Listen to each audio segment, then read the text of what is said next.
Welcome to the GarageGrit podcast. I'm your host, Brad Hurlock of AA Shop Marketing. Our hope is to unite shop owners to tackle common stress points and challenges that they're experiencing within the auto repair shop space. Our mission is to guide you towards the best solutions for your shop. So tune in, join the conversation, and let's move your business forward. Welcome to the GarageGrit podcast, where shop owners come together for a casual conversation about various pressing shop management topics with the goal of helping as many shop owners refine their own processes, prepping them for stability and growth. Now, I'm Brad Hurlock, your host and co-owner of AA Shop Marketing. Today's topic, shop culture. And we've got three guests with us: Moira from from Georgia, Kendall from A1 in Nebraska, and Matt from Carz R Us in Illinois. And before we start to just have that general casual conversation with each other, we're going to do a round robin to do some introductions. So, Moira, why don't you start us off? Tell us about your shop and your background. Sure. Thanks, Brad. My name is Moira. I own Carz Auto Care. I am in Savannah, Georgia. It's very warm today. It's in the 70s. So all of you can be jealous that are up there in Nebraska and Illinois. Thank you. I have been a shop owner for the last 16 years. I have 5 bays, 4 technicians. I got a little cold thing going, so sorry, my voice is a little rough. I have 2 service advisors. We do about a little less than $1.5 million this year. I did have a time during this year where I only had 1 technician, so that really sucked. But now in the last couple of months, it's just seemed to have all come together, and it's a really great feeling. I feel I've been through, everything you can imagine in the last 16 years. And my goal now is to do $2 million in this spot. I'm right near the Savannah airport. So it's a great location, Gulfstream Aerospace, fancy corporations across the street. We pick up a lot of people who are traveling, who need their car work done while they're out of town. And I'm going to go ahead and announce it. I'm hoping next year to open my second shop. Nice. Congrats. Put it out there. Congratulations. Fingers crossed, right? Yep. Manifest it. That's right. I believe in it. Okay. All right. Matt, how about you go next? Sure. Matt Aukus. My shop is Carz R Us. We are in McChesney Park, Illinois, which I'm sure nobody's heard of. That is just north of Rockford, or if you don't know Rockford, equidistant between Chicago and Madison, pretty much. So that gives you a visual. We are 9 bays, got 4 techs, 2 service advisors. Got a kind of weird background, probably compared to most people in automotive. I taught high school band for 6 years and decided to leave that field, got into real estate and owning a company, and then partnered with my brother. And when that partnership ended, I maintained the shop. So we're almost 16 years in business as well. And I think our growth, I don't want a second shop. I used to want a second shop. I do a lot of real estate too. So I like having my hands in multiple ventures. It keeps me occupied. I am on the business 100%, pretty much 3-4 days a week there. And then I do real estate a day or 2 a week as well. And just really worked on shop culture. I think this is a great podcast that a lot of people really need in today's market. So great topic. Appreciate you having me on, Brad. Good. Glad that you're here with us. Kendall. Yeah. So Kendall Warnock, Lincoln, Nebraska. I started A1 Automotive about 13 years ago. We do have 5 bay small shop in downtown Lincoln, about a football throw away from Memorial Stadium here in Lincoln. And we have 5 techs, 2 service advisors. We are closing in on about $3 million this year. And we have our second location being built now. The foundation is poured in South Lincoln. It'll be a 12 bay shop down there. Yeah. Grateful for everything and thankful to be able to join you all today. Good. The first thing that I was thinking of was, speaking of shop culture, we're going to get back to this later, but I'm just going to give you a warning. More, I would imagine some level, the shop culture changed when you went from all the way down to 1 tech and then back up, because don't the people make part of the shop culture, or is it completely management driven? I think it really is management driven, Brad, because the person at the top sets the tone for everything that goes on in any business, not just in auto repair. So the culture expanded, but it didn't change. I still treated the 1 tech the same way I treat the 4 that I have now. Okay. In fact, in a way, it multiplies, expands, it gets better because I've gotten better at attracting the right people to fit in my environment. And that is a learning process a lot of us suffer through, unfortunately. But yeah, so I've gotten better. I don't hire a tech now because of his technical skill. He also has to get along well with others, not be a prima donna, not lose his temper. So I'm looking for those social aspects and not just the technical. And it does take longer. It definitely takes longer, but it's such a better fit for my environment because I don't need the drama queens. I don't need people throwing tools at each other. I can't even imagine the shop culture where they're throwing tools at each other. Oh, I mean, Sounds fun. it sounds like a good reality TV show, but not a really good shop culture. Yeah. My goodness. Matt, your space is so much larger than Moira's and Kendall's, and you have the same number of techs roughly. I found that interesting. I would also think that the proximity that you are to your coworkers, where you don't have to throw the wrench at them, you just swing it, versus you would have to throw it 2 bays to get to them. Does the space actually help define the dynamics at the shop? I think it can, if like we have extra bays just based on some of the fleet work that we do, because some vehicles only go in certain bays based on size of the door. Our doors in front are 10, our doors in back are 12. So we have to use certain bays in the back to get the larger step vans that we work on into the bays. So that's why we limit that. Plus, I think having 2 bays per tech is nice if you have it. We got knocked down 2 years going in by the state when they widened the road.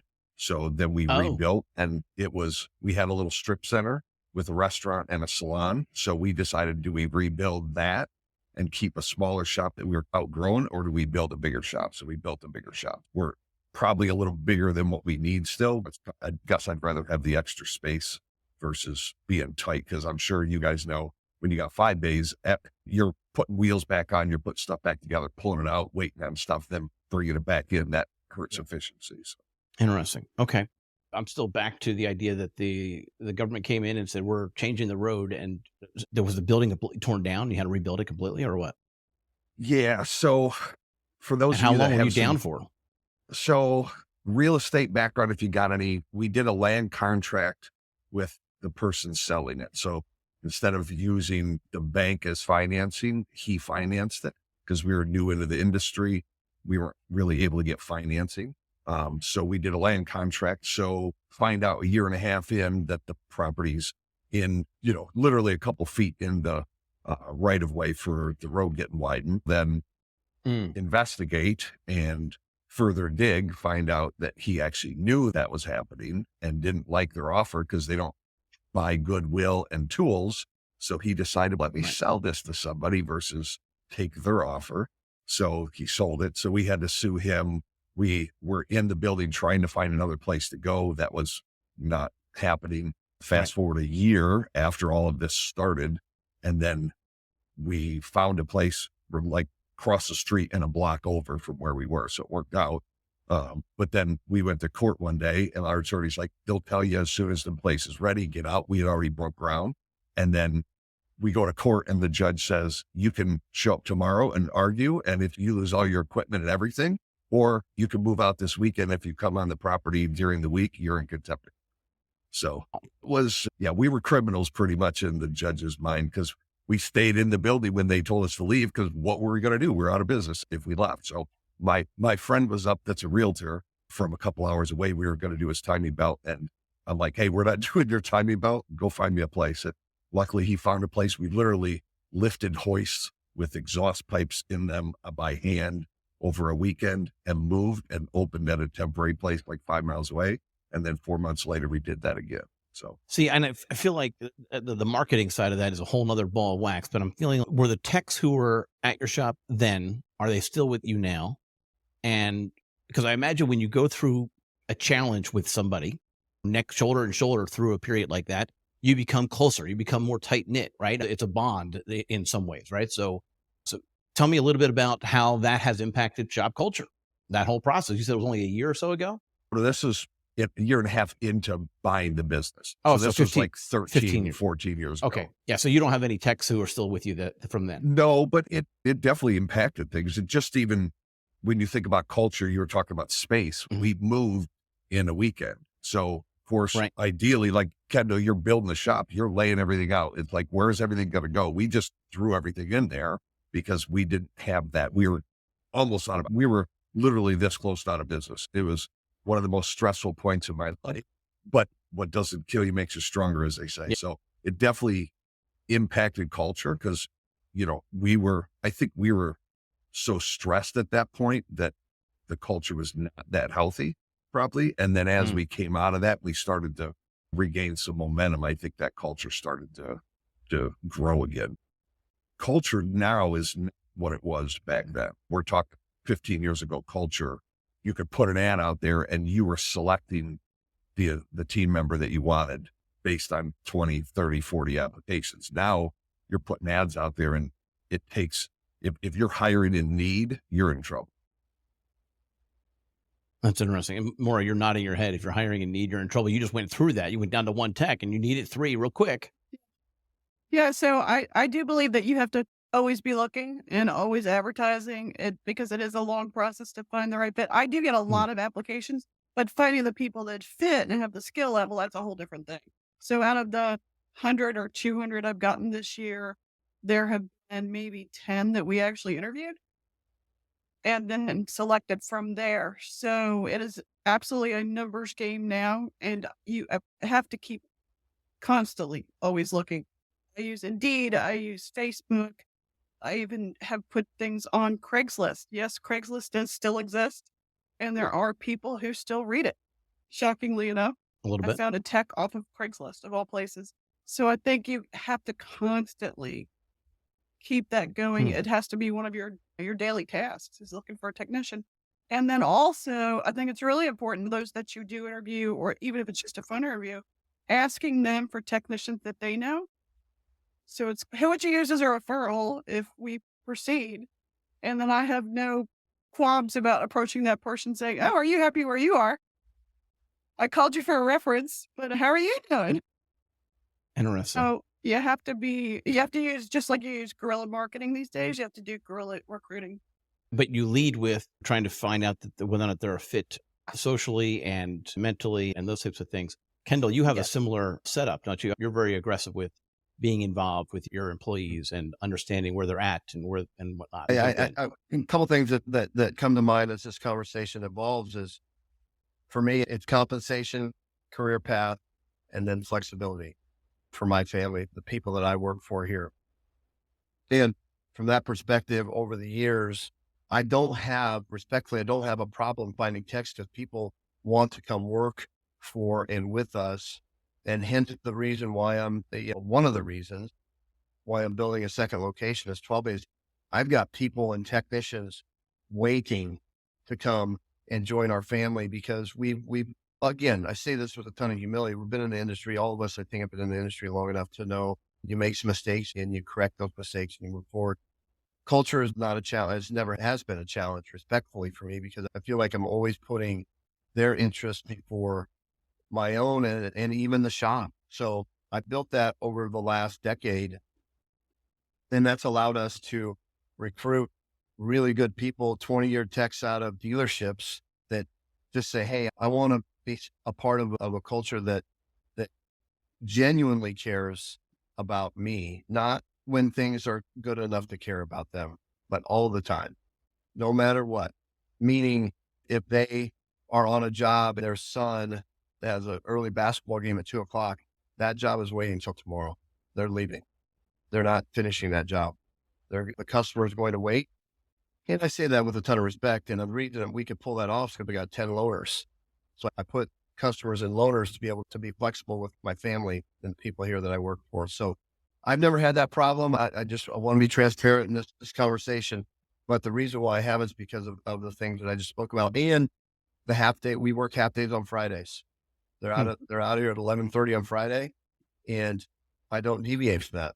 I don't deviate from that. All the people here in Lincoln that we service, there's 300,000 people here in the city. There's a ton of great shops, but they know Friday afternoon that Kendall and Kendall's family here are with their families, and and I'm not deviating from that. So here's what I just heard. I heard that building shop culture is a long game. And that after you have enough time building it, you've done enough marketing to get the word out, you don't need to be recruiting as heavy as most shops because the word is out about how you treat what the culture is at your shop. And that's a long game. There had to have been some marketing that happened early on 10 years ago or so just to get the word out. That's how you were or whatnot. Do you recall how that was introduced? Like Well, you never actually advertised the shop culture? No. Okay. No. Okay. But you also mentioned about the loaner cars, and I'm just going to quickly put a quick moment here to talk about next month's scheduled episode, which is about loaner cars versus shuttles versus Uber rides or those types of things. And it's interesting because I hear some of these different things and what goes through my mind, and as well as what went through my mind with Matt when you were talking earlier about before the show, when you were talking about bringing the customers in to the bays. So before I got into digital marketing, so 25 years ago now, because it wasn't even called digital marketing when I got into it. Before that, I was in insurance. And so my mind goes right to the insurance nightmares of customers in bays or loaner cars.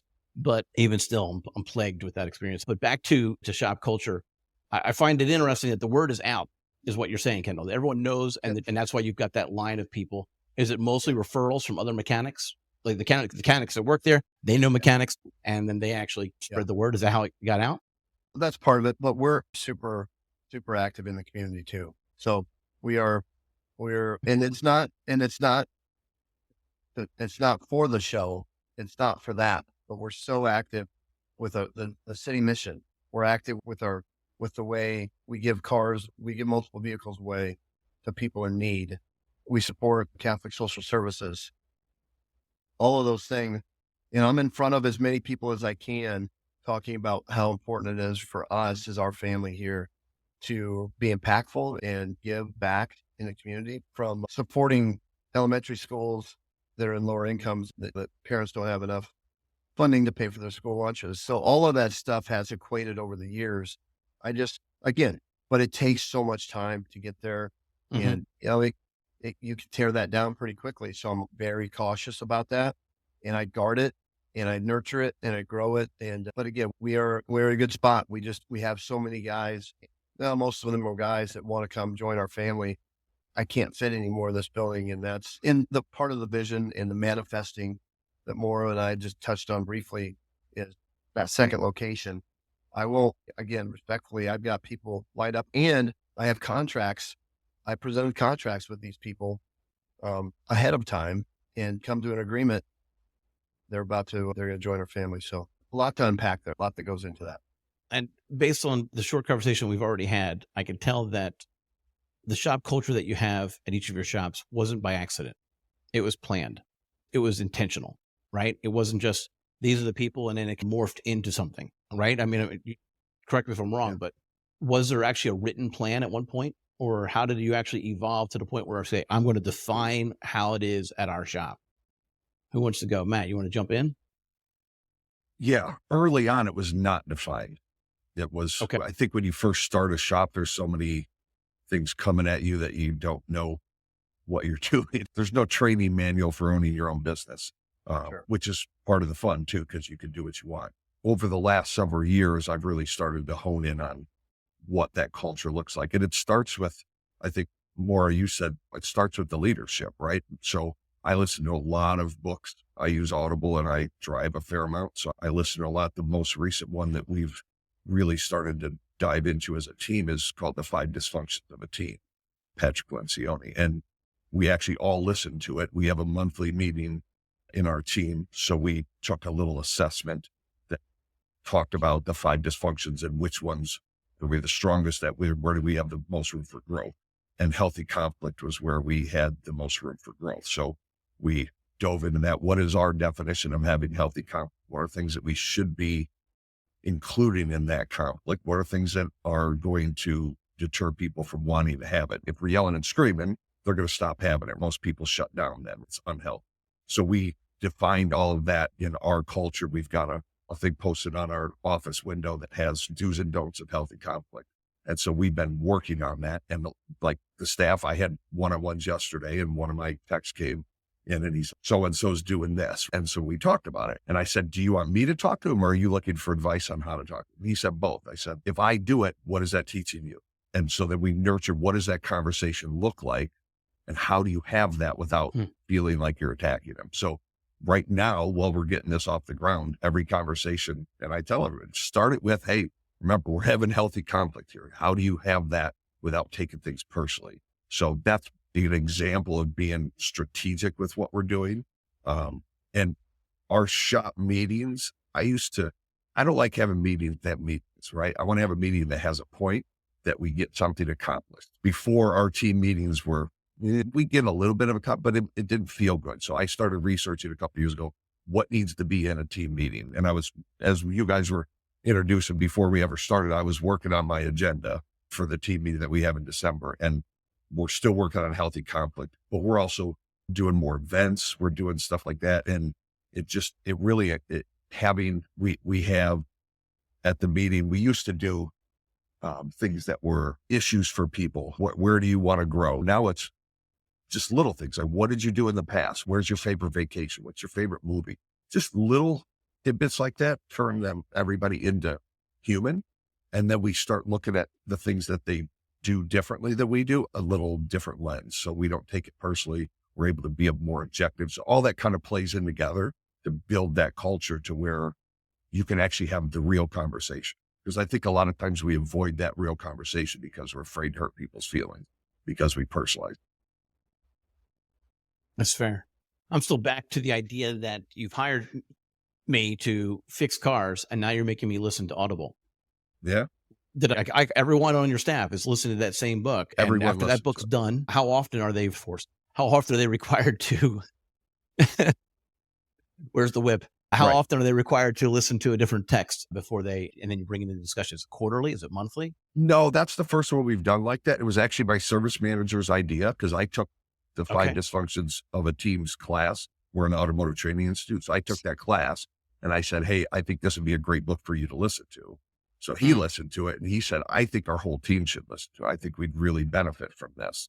And so then we did that and then we started, and I didn't get kickback on that. Like everybody, we bought a couple people hard copies and then other people wanted to listen to it. So we got them that. And I didn't have, hey, I don't want to do that.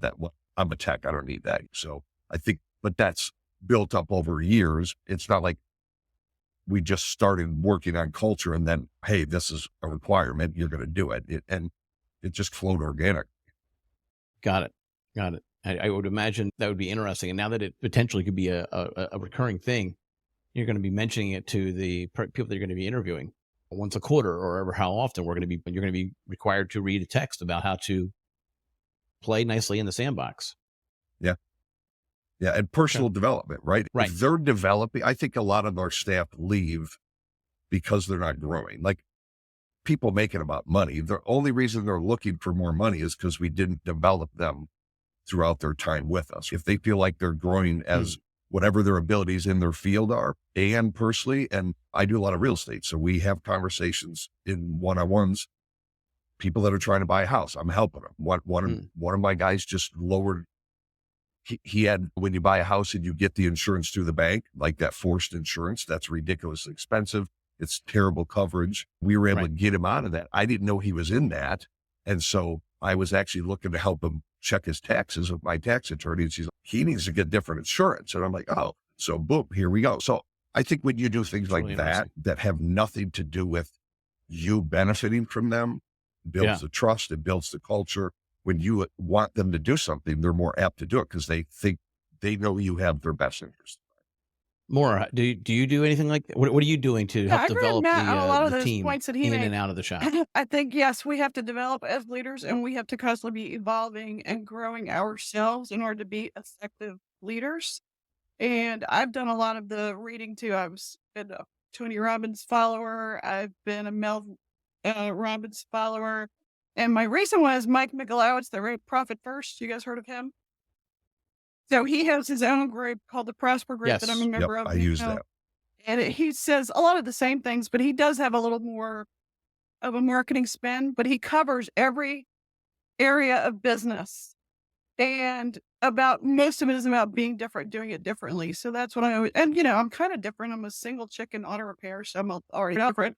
So I try to continue that difference in how I treat the people. I also probably take more of a mother role to a lot of my guys, and they can feel that I'm really vested in their lives being better. So we do also have one-to-ones once a week. And during that meeting, just like Matt was saying, I'm not talking about, I mean, we might have to talk about numbers, but we talk about numbers every day, little meeting. It's more of a time for me to help them focus on their goals. And that's what I ask them, do you want to buy a house? Some guys want to buy a truck, they're starting their family. And unfortunately, a lot of people, not just in this industry, but in the country as a whole, have not been provided information on how to do that successfully. Like, how do you buy a house? If your parents didn't tell you how do you buy a house, you're Googling it trying to figure it out, and you might miss some of the key points. But if you're talking to someone who has bought numerous properties and is going to set you up with one of my mortgage buddies, one of my real estate buddies, who's going to walk you through the process, now they know I really care about them.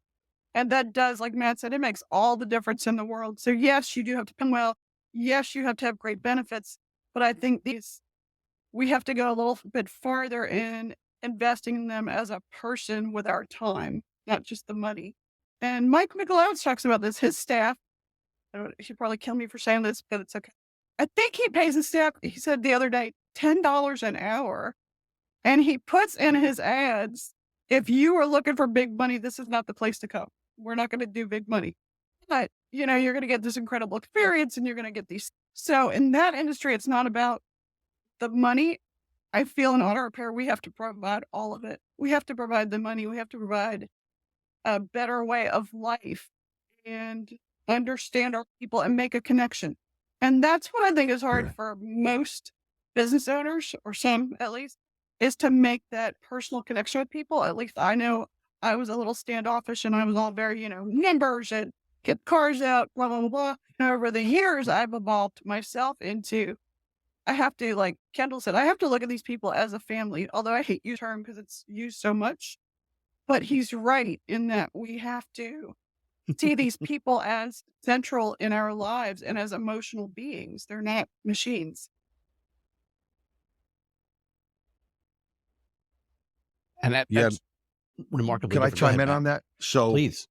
for sure, I think one thing that you could do too for your staff, and you're probably already doing it, Yes. just not mentioned it, but like the lunch and learns, right? Like you got we as business owners have Right. contacts that other people don't have. Our staff don't have time to go out to networking events and meet new people. So like bringing in a lender. Several people on your staff are potentially looking to buy houses. Bring in a lender to talk about what does that process look like, right? And they're happy to do that kind of stuff for your staff too at no charge. The banks will do that. So there's a lot of things. If you're setting up your SIBL or your 401k, Right. you could do that with the retirement person. And one of the things on the culture stuff, Brad, that I really think is huge. I hear a lot of owners that are, I think it's an age thing, like towards the baby boomer generation, that they don't want to get into the touchy-feely type of stuff with their staff.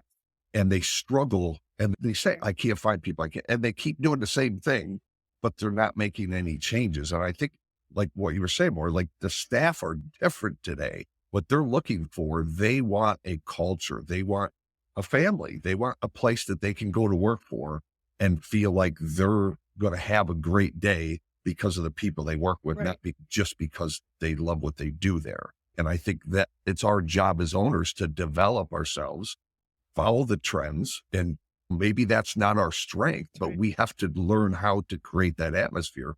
We're not going to have staff. And Kendall, you were saying the same thing.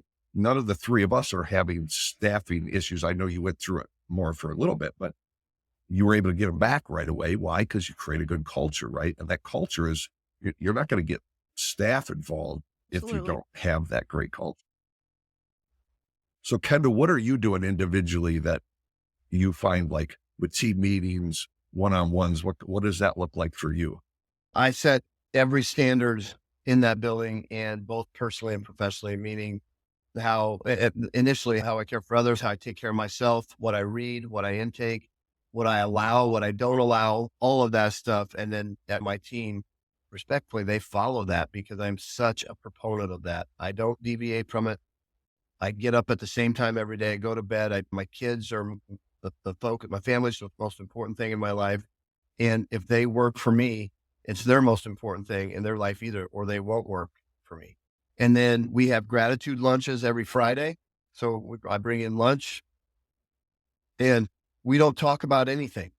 We don't talk about a vehicle. We talk about what we're grateful for. And for an hour, whether it's pizza, whether we go out and grab something, we talk about what they're grateful for, what they're looking forward to on the weekends, what their family and what their kids are doing, what they're excited about. We're not talking about a vehicle. And that we shut down 11:30 on Fridays, and sometimes it's an hour, sometimes it's 2. But they walk out of there, their hearts are full of gratitude because that's what they just talked about. So gratitude lunches on Fridays. Every other Thursday, we do a vision board. So they talk about what's on their vision, what's on their board, what's on their vision. Is it a second home? Is it a first home? Is it a new vehicle? Is it creating a family? Is it professional development? I've read over 20 books this year. You said every other Thursday. Is it a group event or is it a one-on-one event that you're having at these vision boards? Group. It's a group event. So everybody knows that Tommy is trying to save up for a house. Yep. Very transparent. Interesting. Yeah.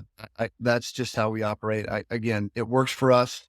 I'm not saying it works for everybody, but it really works for us. How many years have you been doing the vision boards? 3. Okay. 3 years. And it's pretty consistent. It's transparent. That's just how we operate, being very even with the numbers in the business. I throw the P&L up every month at the end of the month when we have meetings too. We have quarterly meeting, catering a bunch of food. We have it at a bar. I don't drink. A lot of the guys enjoy having a beverage. So they have a conference room in there. The walls are able to be written on. So we're super aggressive with that. That's where we have our lunches on Thursday. So their vision board is something that they can grab a marker right on the wall, and then they take a picture of it and then they recreated that home. Well, and I find it really interesting that the coworkers are now in a way accountable or encouragers for that particular goal, right? If I'm trying to save up for a house and all of my coworkers now know that I've put that out there, they're going to be reminding me and supporting me in that. It's not just going to be forgotten about. And on January 17th, I think that's the day. January 17th is the day that your New Year's resolutions tends to go by the wayside. I think that's the average. So if you get to the 18th, you're probably in like the top 10%. That's good. So, but if you put that out there, then there's more accountability attached to it. That's interesting. Well, can I ask you? Do you guys do anything similar to that where everyone shares? Did you present this to your Sure. technicians about a vision board that they were able to embrace it? We talked about it for probably 3 months prior to that. I knew that in their personal life, they needed a little bit more structure and maybe something to look forward to and something to be accountable for. It manifested at a gratitude lunch, to be honest with you, Moira. And then we just I didn't want to do it unless everybody was on board.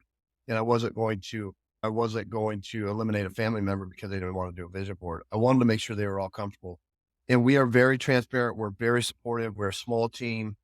And I wanted to make sure that trust factor was at a level 10 with everybody. And after they bought into it, a couple of weeks, they said, okay, let's give it a shot. So are you doing the traditional vision board where you're cutting things out of a magazine or coming up with pictures and putting them on a board? So they're doing the vision board with a marker on a wall that they can write on.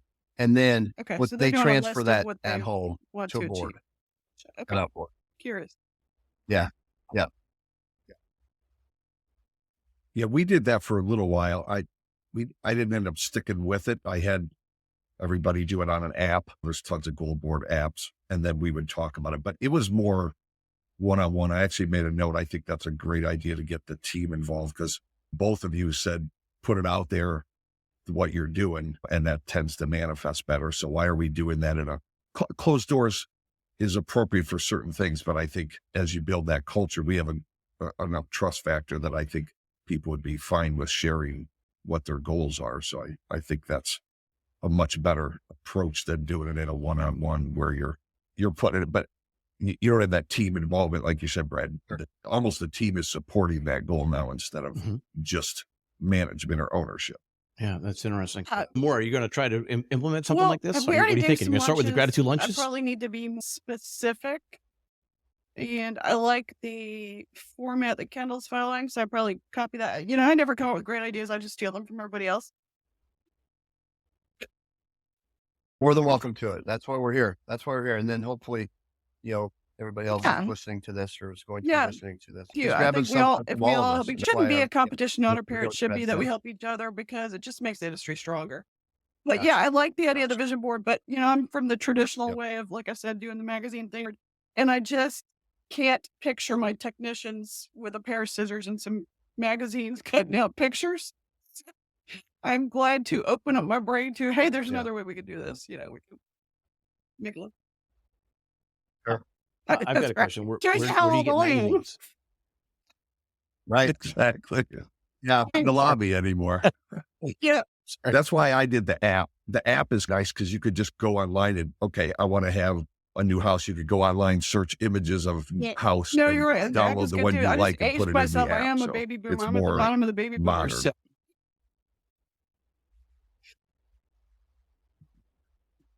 Now I was thinking about you, Matt, you referenced the generation gap, right? From boomers to X to millennials to my son walks around. I didn't do this when I was 9. He walks around saying, I'm Gen Alpha, right? Good job. So but I find it interesting. I wonder if there was a particular generation that kind of forced our hand into this shop culture or business culture shift. Because if you go back 30 years ago, it wasn't like that at all. It was a scenario where you just showed up with more of what you were saying about it was all being about numbers. You just show up and you turn your wrench and then you go home at the end of the day. Whereas now we're trying to have this family-like atmosphere, and it's something that we're all pushing towards. And some started sooner than others. That's fine. But I wonder which generation pushed for it, because I do feel like if you have a boomer as a lead tech, you might be less likely to be successful. I'm not trying to tell you to fire boomers, but I'm saying you might have more hurdles to cover than if you had a millennial. The industrial age, we had actions that were very paternalistic. And in Savannah, we had a sugar refinery that you lived on the grounds, and they had their own little store, and you never left area where the business was. Yeah, and then it went too much the other way, where we became so separated, and now it seems to have come back. I'm going to guess with the millennials that because of the way they were parented differently. What do you think, Matt? You had a thought of the share? I want to jump back to what you said about stealing before I go into that. So I'm a jazz musician, and life in jazz is steal. That's why we call it transcribing. You transcribe people's solos. And then what that turns into is eventually you've done enough of that you can make your own solos. So that's what we do in business. We steal other people's ideas. They don't stay that way because we end up stealing it. And then it's, but what if we do this? And then we put our spin on it. So I think stealing ideas is critical. That's the only way that new ideas happen a lot of times, is that we steal it and we make it our own. So I had to chime in on that. But the millennials, absolutely 100%, because we noticed this change. And if you haven't read a book called The Dream Manager, that's a really good book. I'll tell you who it's by. Dream Manager is, I'll check it out while I'm not talking, but really good book. And that it was, when I listened to that, I think it was like 21, maybe 22 early. And as I was listening to it, I got to the point where I'm like, I got to look up when this was written. This had to be a year or two ago. And it was written in like 2013. And it talks about this culture shift and how it's going to go from money driven, and like, then you're going to get to the point where you're short on staff and we're going to face all these staffing issues. And we were in the middle of doing it. And I'm like, that's why I thought it had to be written more recently. And I think COVID just really sped that up. I think we were going that direction anyway, but COVID hit, and to get people back to work, you had to change, right? If money changed, and then the cultures had to change, or you weren't going to get and keep those staff. And I think that was really millennial driven. They changed the workforce because their mindset is, I want to be happy at work. They're okay. Like even Gen X and stuff, like we're like baby boomers and all that, Gen Y, you'll stay at a job and I'm not really happy, but I'm going to stick it out. Like millennials are not like, if they're unhappy, out, gone, and they'll shift and that's why if you're looking at resumes, job hoppers, you really got to evaluate that. I don't want a job hopper, but are they unhappy at these places they're working are actually not good places? Or are they just a long-term job hopper that they're not going to stay at your place either? You got to dive into that. It can't be a sole eliminator. They had 4 jobs in the last year. They all do. You can't eliminate everybody because of that. So you have to do that deeper dive on where they were working and hear them out on why they left. And I think if you have a good culture, you're some of those ones that maybe are looking for a long-term place you're able to keep. I'm realizing the number of books that you're listening and reading, Matt and Kendall. You already mentioned 2024. So we've got this private Facebook group that we're still trying to build up on. But maybe it's appropriate for you guys to just post occasionally what books you're reading. I'd be curious to hear it. A few months back, one of the guests actually mentioned the One Thing book. And so now I'm listening, I've read the book and now I'm listening to their podcast on a regular basis. And so it's great. I think it's beneficial for all of us to share what's helping us on a day-to-day basis. So I got Matt and Kendall, and I might ask you to post what books you're into more. Are you a listener or a reader? Oh, that's a good one. There you go. Yeah. Okay. Interesting. Well, that's the one that we're on. That's the one that I'm on now. But again, the way that we can help our families that we work for and be a separator in this industry, from my perspective, is we have to be never-ending learners. And I don't watch I don't watch TV. I have no interest in it. And that's just who I am. That's just how I operate. But I do read, and that's helped me tremendously over the years. And you're actually reading, not listening. You're actually not doing Audible. You got the paper book. Again, I think Matt said that he's an Audible. I just can't absorb it like that. And we're all different. But can you hold that book up again real quick? Because I want to make sure that the author, in case my wife watched this, she knows that I didn't write it because she's comfortable with me. I'm comfortable with her. Sometimes she would say that I would have been the one to write that because I've got that courage. Yeah. But I can't quite see the author. Who is it? Oh, the author it's Ichiro Kashimi and Futema Guga. I don't know if I'm pronouncing that last name right. Hold on, let me get it. There we go. There it is. Fun. Okay. All right. Now, Matt, are you actually doing the paper book or are you doing the Audible only? So I had this dilemma for years where, okay, I'm going to read, and I read a page or two and I'm frustrated and I don't like it. And finally I just gave in and listened to Audible, and I listened to way more books than I ever would have read. And Kendall, I'm the exact opposite. I don't absorb it when I read it. My mind is distracted. And then I'm thinking about other things, and I read 2 pages and I'm like, I have no idea what I just read. So that was a waste of time. And then I move on and I'm frustrated. And when I listen to Audible, I actually listen to it at 1.25 speed because a lot of the authors read too slow. So otherwise I find myself zoning off onto something that I'm like, crap, I just wasn't paying attention. So I like stuff to move quickly, and I use my car time. I live about 40 minutes from the shop, so I utilize that car time.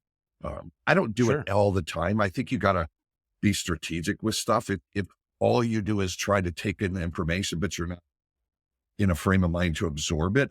Everybody's different. Like I do watch TV. I like sports a lot. Both my kids play sports, and so I watch a lot of sports with them. But if I'm in the mindset, like driving in the car, and I don't have the energy level to absorb information, I don't want to listen to something because I'm just going to listen to it and it's going to go in and ear, one out the other, and I'm not going to get anything out of it. So I pace myself, and I'm probably 10 books a year, give or take, I listen to. And sometimes I go back and re-listen to the same book because there's so many things you pick up that second time that you didn't get the first time. So I like listening to them multiple times. Yeah. And it was Matthew Kelly on that Dream Manager. Well, I'm doing the whole Mike McLeod what book are you into right now? Because he's written, I've got him in my office. 1, 2, 3, 4, 5. The whole series, all of them. So Profit First is just his starter book.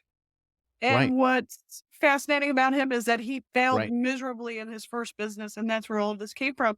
And his total reason for living is to rescue entrepreneurs from poverty.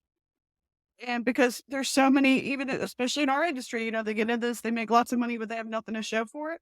So I feel very strongly about that and helping. I used to be a business management consultant and helped people build businesses before I got into this. So that really struck a chord with me. But I do a combination of both reading and Audible. It just depends on what mood I'm in. And even though I am a baby boomer, I have kept up with technology.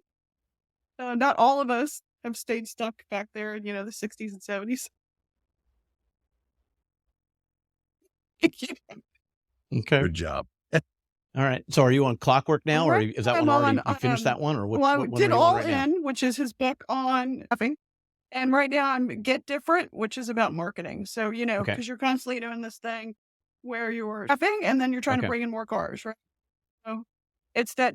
And so now I'm on let's Yep. bring in more Yep. cars. And yeah, so it's all about and what is, I guess you would say protege, mentees is Jesse Cole from the Savannah Bananas. You guys know that guy? Savannah Bananas is the No. baseball, and that's out of Savannah. And the guy who did that, his name is Jesse Cole. And Oh, he yes. is He does one reference of that. Mike's He referenced that in the book. Yes. Okay. mentees.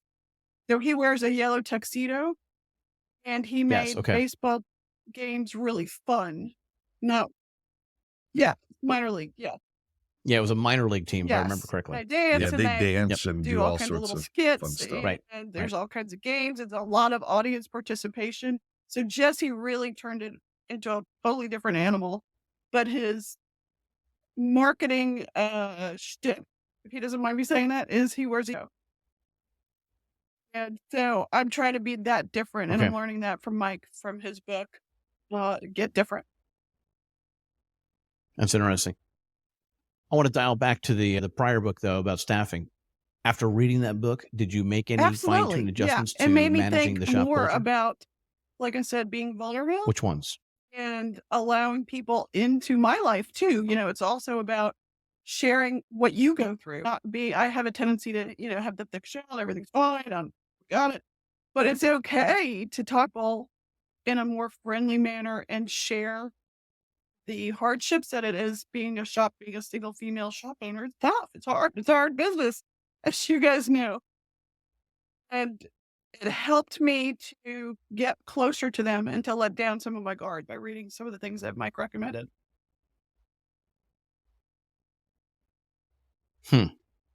Interesting. Can I chime in on the vulnerability Please. side? So I think that is one of the keys to culture. And Kendall, you mentioned how the people trust each other, and you guys do the lunches where they're grateful, what you're grateful for. It starts with us being vulnerable, because one of the things that I noticed as I started to develop and go through listening to different material and, okay, I'm being a better leader. The leadership happened outside of my home and outside of my business first, because that's where you don't know the people as well, right? The people that we're closest to, we tend to shy away from showing them the things that we're developing because it's uncomfortable. So I think getting that ability to be able to say, hey, you know what? I'm not perfect. I'm going to make mistakes along the way, but here's what I'm working on. And this is how we can all learn. And being vulnerable and telling experiences that are sometimes hard to talk about. And I think getting to that point with your staff, if you want them to open up and build That's that right. culture and you're afraid to do it, it's not going to happen. So I think that leadership, and I was doing one-on-ones with my staff, and I wasn't doing any of that with my house, right? With my kids and my wife. So we did a Sunday night one, this was a couple of years ago, and we talked about what are your goals, right? And we really got a lot in it. I thought it would be 10 or 15 minutes. I ended up being like an hour and a half discussion where we all talked about what we're doing and how do we support you. And if I don't know my kids' goals and my wife's goals, where am I at? So I think it's important not to just use this development that we have in any way. This is a life development, not a culture at the shop. This is a person. This is a character thing that you're developing yourself to be a leader in every aspect of life, I think. That's interesting. I'm playing through in my own mind what that conversation would sound like at the dinner table. I'm pretty sure my 9-year-old would just say that he's going to last longer than Tom Brady did in the NFL, but he's not currently actively training. But then again, he's only 9, so who knows? All right. So Is there a written document somewhere in any of your offices? Okay, I'm going to craft shop culture, and here's what my shop culture is going to look like, and here are the steps that I'm going to take getting there. I guess what I'm saying is, for someone who's listening in who wants to reinvent their shop culture, what's the first step? What were the first steps that you took? I don't have a written manual. I don't know that I could put in writing what I've done, but I think it's going to be different for every person. I think it starts with developing yourself. And when I stopped teaching in 2007, I was depressed, right? Like I stopped doing something that I went to school for 8 years, I thought was my career, and I didn't want to do it anymore. And so I coached with different coaches. I did a lot of personal development, and I've realized that I don't think that I was really happy. And I started to work on, how do I become happy? How do I enjoy life? And if we don't enjoy life, it's hard to be infectious and get your team and the energy level and stuff. So I think it starts with the personal development, enjoying life, really enjoying it, not just saying you do, but like, how do you get to the point where we all have a lot of stress in our life, potentially. Stress is from the eye of the beholder. I could have the same situation that Moira has, and she could be stressed to the max. And I'm like, yeah, I already handled what I need to handle to fix it. So I'm at terms with it, and I'm going to move on. So I think that outlook of ourselves is where it starts. And then as we develop ourselves, we become better leaders, because now our job is to teach our staff what we're learning, how to be better people, how to be better team members, how to grow themselves. And that grows the culture in itself, because everybody's learning personally how to become a better person. Okay. So and Kendall, you mentioned that a lot with what you do in the community and how you're helping. I volunteer. I'm on the board of a couple charities, and I do a lot of charity work. And I think that's huge, right? That tells your staff what you're about. And the community. Okay. So Moira, how about you? Was there anything written down? I do. This I is what found we're that I going to have do. to These are the write it steps that I'm rather going to than take. type it. There's something about writing it that makes it stick in my brain, and I have various notebooks on various subjects. And to stay on track, I have to go back through that. Like, I still have my notebook from my last group conference with Mike's group.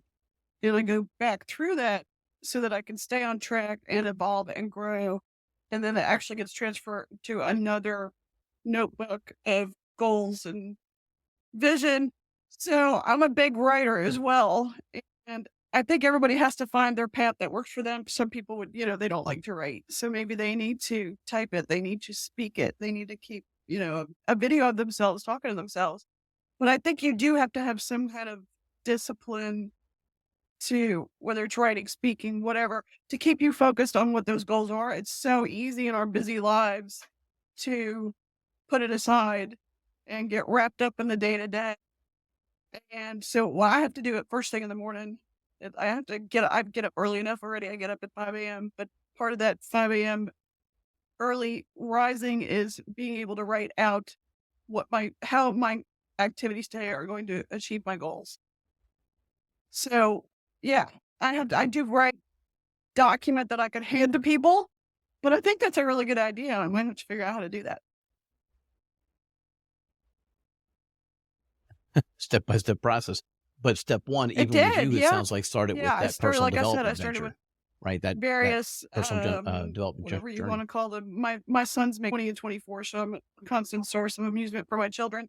But they call them my business gurus. So like, Tony Robbins is a business guru. Floats is a business guru. So it started with a lot of that. And again, just like Matt was saying, that learning and evolving and growing your own brain first so that you can spread it to other people.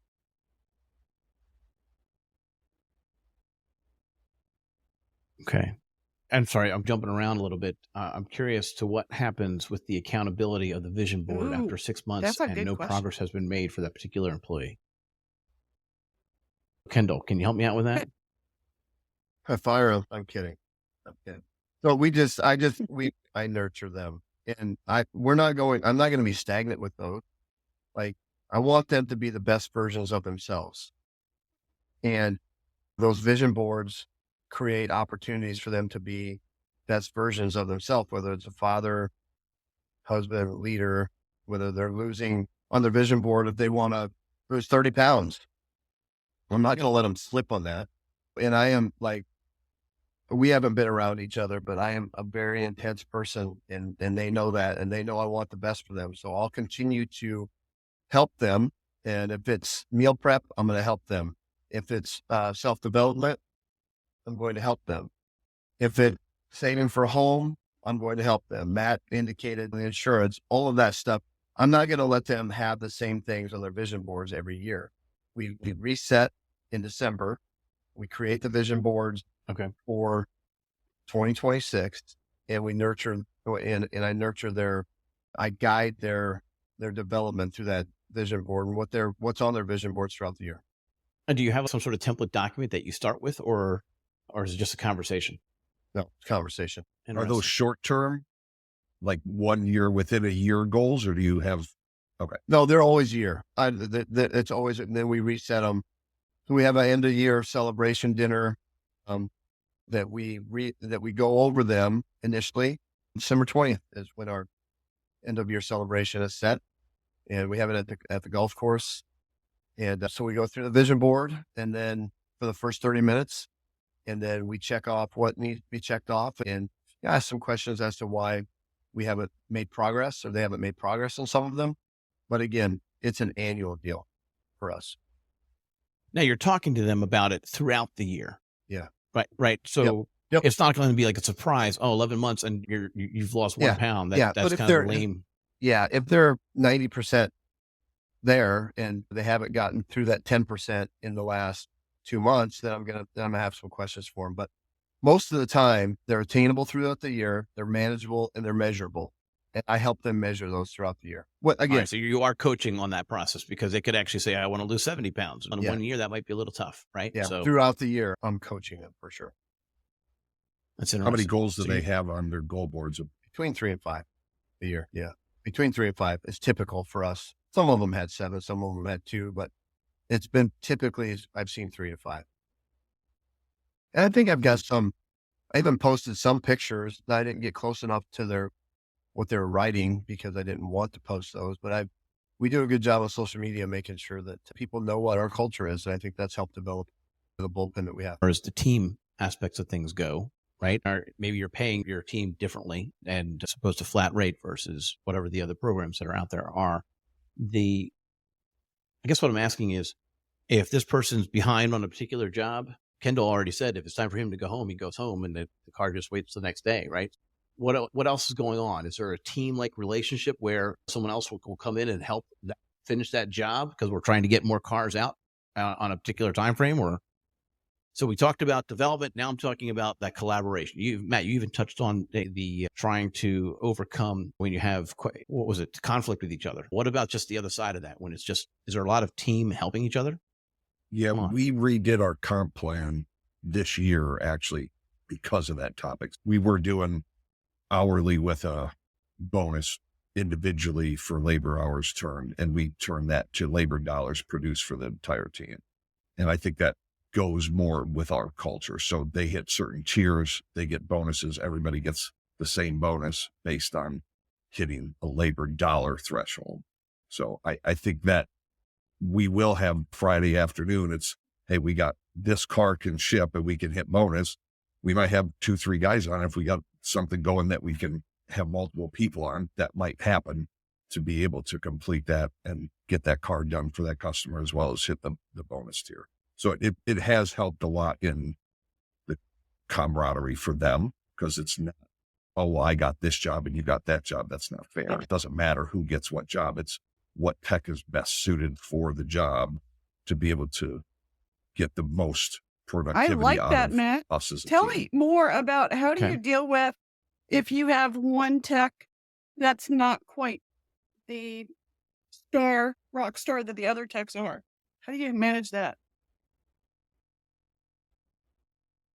First off, hourly, they're going to be paid less, right? So you still have your tiered pay levels. So they're not going to make the same amount. So the bonus, we did it the same. And actually when we voted on it, I showed them the options of the plans. We had 2 or 3 different ones that we looked at. And I'm sorry, your comp plan was decided on by the employees. Correct. Okay. Yeah. So we had Go ahead. Keep a going. team labor dollar option. We had 2 or 3 other ones, but then we also talked about that. So if somebody's producing 50% of what somebody else produces, should they get the same bonus? How do we want to handle that? They voted to have the same split. And so I think it's better that way because they coach and help each other to, like, if somebody's slacking, they're not on them in a negative way, but they're helping to push them in a positive direction. And sometimes they're on a vehicle they're training on. They've never pulled an engine and replaced an engine.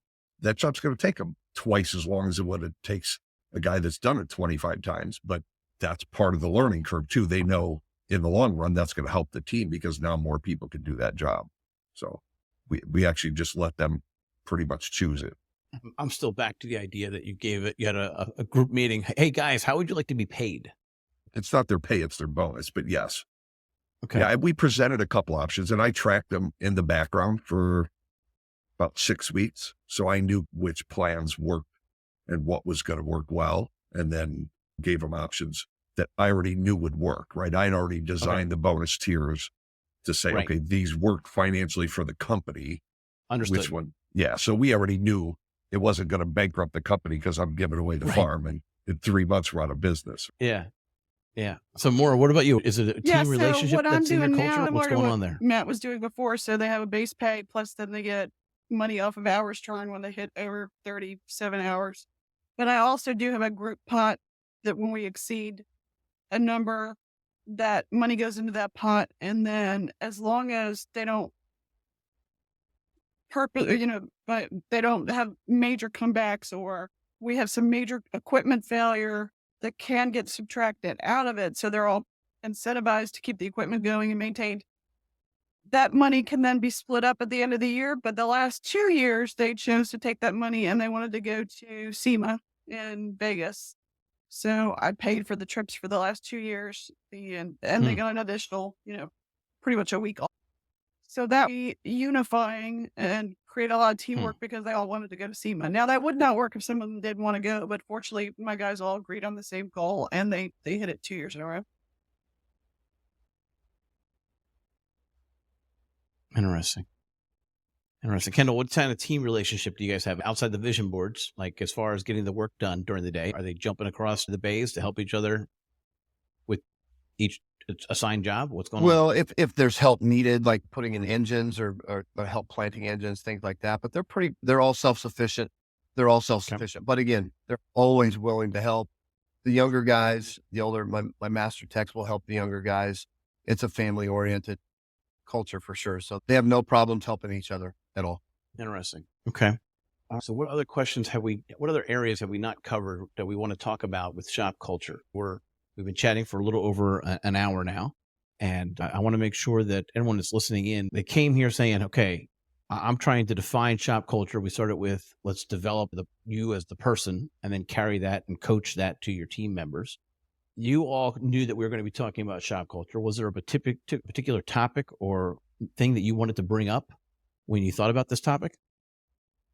I got something that we did not talk about so far. This was pretty early on in our real growth of shop culture. We came up with fundamentals for the shop. So like we had a list. I'm part of Automotive Training Institute. They had about 20 of them. So we took those and we voted on which ones we liked. And we came up with 8 and then reworded those. So do the right thing. Every aspect of your job. If you see a customer, open the door for them, right? If you see garbage on the ground, pick it up, right? Those kind of things. And so it started with those fundamentals. So each team meeting, we pick a different fundamental. And actually what I started doing about 6 months ago is I have one of our team members. So I assigned them to pick the fundamental, and then they have to pick a team member that they saw exhibiting that fundamental. So do the right thing is something that's the fundamental they pick for the team meeting. They'll read the definition of that, and then they'll say, okay, so I saw John do this. He helped the customer, went out to, like, one of our guys stopped by somebody that was on the side of the road last month. That was and helped them, got them jump started, got them to the shop. They were just stuck. That wasn't something they needed to do. They just went out of their way, helped that person, and got them over to the shop. And so that was one of the feedback from the other team member of doing the right thing. And that's really changed. That was a good start, because then is what you're doing really living up to the fundamentals. There's an accountability aspect to those fundamentals. We got them laminated on our office window so everybody could see them. Even customers? It's internal. I don't have them in the lobby. I don't think it'd be a bad thing to have them in the lobby, but we don't. With the enhancement of the shop culture over, let's say, the last 3 to 5 years, have you seen a difference in your customers' experience with your shop? I think our reviews have gone up steadily. We're at a 4.8 now on Google, and it's a lot of it is the courteousness, the appreciative. I think the digital inspection, Moira mentioned it earlier, that goes a long way. We spend a lot of time on those inspections. We're really thorough. And I think people get frustrated when, they're back in with an issue that was probably there when they brought it in last time and you didn't see it. So I think getting all those kind of things working together. And when your team is happy and they enjoy being there, the customer has a better experience. So to me is the biggest aspect of the culture that the rubs off on the customer. They know walking in, like one of our front end service advisors, she loves decorating, right? So we have a decorating budget for the lobby, and like out on the front pillars, the yellow pillars, so they don't hit our building, we've got candy canes that she put on there, and it feels like home, right? And that's critical, I think, to walking into an environment and just feeling welcome. And it's not just the smile on the person's face. It's, do you smell rubber or do you see a Christmas tree in the lobby? What about you, Moira? Has the change in in shop culture improved customer relationships and experiences? Yes. And granted, it's probably really differently than a lot of people. So, for example, one of my current service advisors is pregnant, like literally due any day. And the customers really embrace her and, excited about her baby. And I've set it up so that she's going to be able to bring the baby to work, and we're all going to take turns with the baby. And it just, again, brings such a warmth to people that it's business. A lot of times they expect to walk in and they have a big chip on their shoulder. They're expecting to get ripped off because they've had such bad experiences at other independent shops and dealerships. And to walk in and have this very cute pregnant girl there who talks about her baby, and it just sets everybody up. We're also big on, we have dogs. We're careful with the dogs. Of course, people don't like dogs. We don't have them out. But dogs have really won people over, customers over. They know now that this is a very different type of experience in auto repair, because most places you go to, you're not going to have a dog. You're not going to have a pregnant woman who eventually is going to have the baby here. So we extended that vulnerability and our lives to our customers. And then, of course, we asked them about, one of them, and, your husband was sick. Is everything okay? And how was that vacation?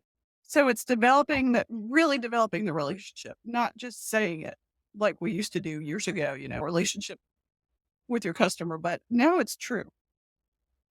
And customers then they're bought in because it's a community. Now they know you. Right.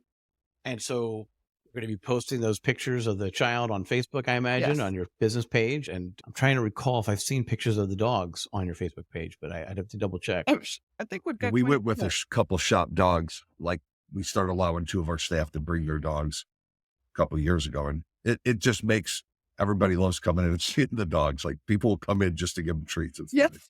I always keep treats. It's a little bag of treats for all my customers. We're also, since we're at the airport, we're with the airport police, and there's some canine officers. So it's really fun that they'll question hang was out. the size of these dogs. Yeah, so the canine dogs will hang out because they know they can get treats here. And it just makes it a much more fun, warm experience. There's children and puppies involved. Interesting. Kendall, what about you? Do you have a list of values published for everyone to see and buy into? And if so, what does that look like during the interview process when you're trying to hire somebody? You've got this very defined job culture. It's been around for 10 years or so, and you probably have these values posted somewhere. Yeah. How does that play into the interview process? And talk to me about the values you've got posted. So we have our core values right in front of when you walk into the building. Our core values are on the wall there. And I hire based on those core values. Everybody understands that. And I also separate by the core values. Everybody understands that too. But our company culture, from what Moira said in terms, and Matt said in terms of what the customers feel, they feel the same. They feel the same thing. We have a mural on the side of our building in downtown Lincoln here, somewhat equivalent to the National Wings that people absolutely love. They bring, I've been the photographer for people outside. They don't even know I own the place, and I'm taking pictures of them. So again, core values are big for me. Community involvement is also big for me. What's the next step in this process of developing the shop culture? Because it's not okay, I've arrived, right? You haven't, nobody, we've not arrived. We're still building it. There's still going to be some new ideas that we're going to be implementing. What do you think's next? What's on the radar from something you're reading now? I'm just going to continue to nurture and grow our staff and nurture and grow our bullpen and expand on the great culture that we have, whether it's company outings, retreat. But family is always going to be centered. Flexibility, family, and compensation is going to be the reason that our culture will is great and will continue to be great. And respectfully, we're going to outrun everybody in this city because of it. Nice. For me, it's the gatherings. We did some before, and I think either people would say they would go, and then they didn't show up because they didn't really want to do it, or we were doing things that not everybody wanted to do. So I tell them the one thing we're going to do as a team is our holiday get together, right? Other than that, what I did is we created things that we all chimed in on and added to the list of things that we might want to do. And then I brought them in and just had them vote on each one through 10, 10 being you're there, you love it, and 1 being you got no interest in it. So that way it's not just yes or no. So that way what we'll do is we're going to rotate through different events. And if I know we haven't done one that so-and-so likes to do, then we'll do one out of his or her list that's a higher number. So we get everybody involved and they get to do different experiences. For instance, maybe bowling. Some people want to bowl, some people don't, right? Some people, fast go-karts is on the list. Some people might want to do that, some people don't. So if we rotate through things that get each person involved, and I told them, you're not going to hurt my feelings if you don't want to go, but don't commit to it and then not show up. That's not fair to the team. And we're spending money on you that you didn't want to do it in the first place. Again, that's building that trust factor. So that's one of our goals for 25 is to do event a quarter and rotate through that. You just answered my next question, which was about frequency. And Kendall, you mentioned retreats. What's the frequency on those retreats that you're talking about with the team? We haven't done them yet. And that's maybe the next step in the culture. Maybe it's a retreat. Maybe it's a retreat to Omaha for the weekend or for a night, because I don't want to take away their family time. But that's something that I've thought about. Interesting. What about you, Moira? What's next? What I want to do next is mentor young people, young men and women in high schools and tech schools, and show them that this is a different industry, and show them that there can be warmth and growth and income potential. And it's not the mechanic of years ago. That I want to dispel those preconceived notions that people have about technicians as a whole, and, the general population too, that this is not, the green eye in the back. This requires a lot of thought now. You have to know a lot about computers. You have to be able to use very sophisticated tools and techniques. And it's not just brute force, to wrench and beating the hell out of it anymore. That this has really evolved into a lucrative career where you can still have a life. So the next thing I want to evolve to is share that concept with younger people, track them not just to me, but to the industry as a whole. Interesting. What you said just kind of a memory I had from about 20 or so years ago. I went into this one shop and he had 20 different sized hammers hanging on the wall. Okay. So my Jeep is going to get the beat down potentially. Who knows? But anyway, that's interesting. How are you planning on reaching out to those tech schools? Do you have a lot in your area? There are two. There's a Savannah Tech and there's a Geechee Tech, which is in South Carolina because we're close to it. And I have been on the boards before. So I've already started talking to the directors of the programs about let's do this. And then there is one high school in the Savannah area that has tech training, auto tech training.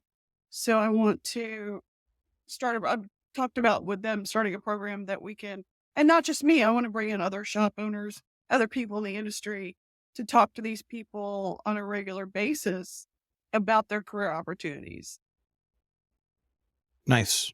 Nice. All right. So the next question I want to chat with, and I think we're getting close to wrapping up, but some of my listeners, they are still turning the wrenches. The three of you are managing your shop, right? You're working on the business, not necessarily in the business still. And a lot of the listeners that I come across are kind of in that stage where they're changing that up, right? They're trying to grow, get pulled into the day-to-day. That group of listeners, what would you say to them if they're trying to figure out how to manage shop culture while being one of the people underneath the cars? Thoughts? I don't think that really changes shop culture too much. I think it changes a lot of other things, like being able to have time to manage numbers and get on the business. But the culture, if you're in the day-to-day, I think you have even more impact on it because you're interacting within the workflow on a day-to-day basis. Right now, I'm not in the workflow. I have to specially interject into the workflow in order to be part of that. I think the shop culture is probably easier when you're in the day-to-day. And I used to service advise. I was never a tech, but service advising, you're interacting with the techs all the time. Then to train another service advisor to do it the way you want it done and have the type of attitude you want, that everybody's got a different person. So it's easier when you're training yourself to do it than it is to train somebody else to do what you want. Okay. Any other thoughts on that? It was forced on me. I did turn wrenches for a number of years, and then I had a number of illnesses and injuries and surgeries. So I had to change how I felt about doing that kind of work if I wanted to stay with an operating business. And I had to relinquish that role, and that was hard. You have to find the A-tech, and agrees with you in a lot of things. And then I went to the counter and did the service advisor thing. And it just got to be old and tired, and I'm not good at just sitting in one place. So realizing my own limitations, both physically and emotionally, that, I can't turn wrenches like I used to. And emotionally, I don't want to sit at the counter and be still all day, but I still wanted to have this business. So it was, an awakening. I have to change these things again about myself and set parameters in place and be very communicative with my staff about what the expectations are so that they can be successful, so that I could have the next shop or wherever else I want to take. So yeah, life kind of just taught me a lesson. Yeah. And that's something that I think, Kendall, you're going to have an easier time with potentially than some others because of the proximity. I don't think the other location is too far away from your current location.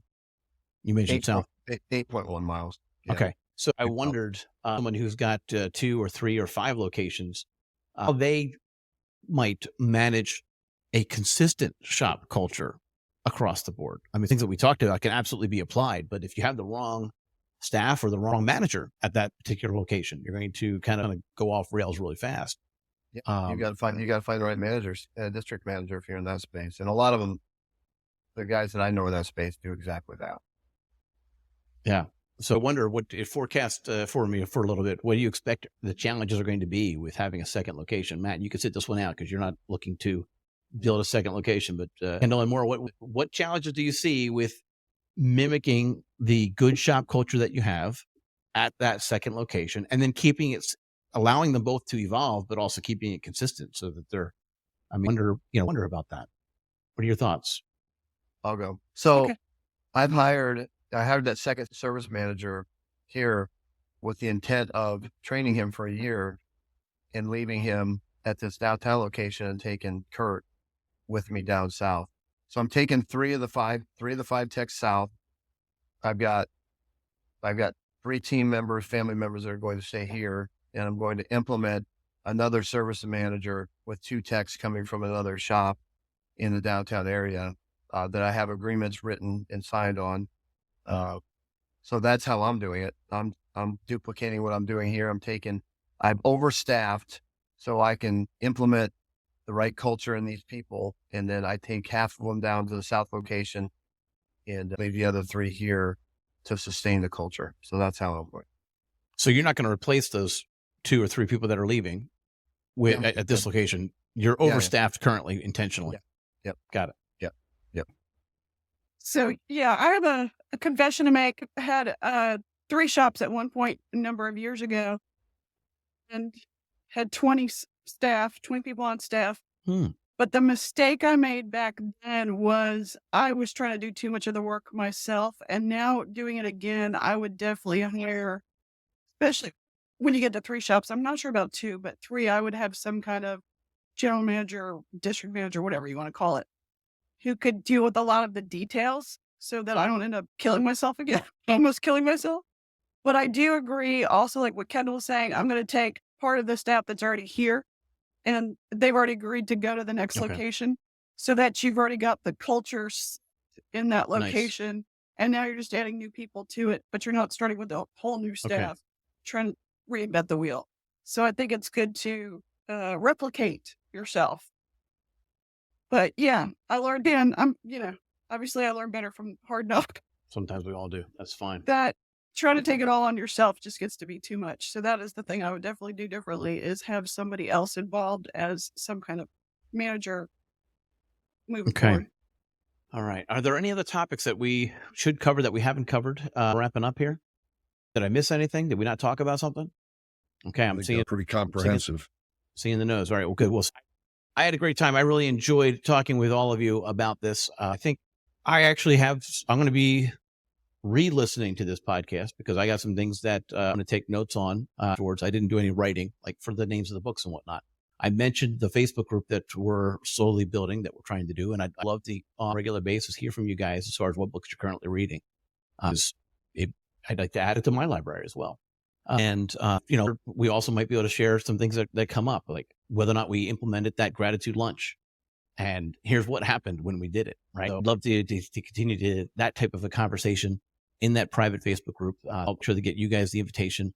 It is a private group, but it's open to, like, if you're a shop owner, request to be added, and then somebody will add you to the group and you'll be able to jump in and join this future conversation.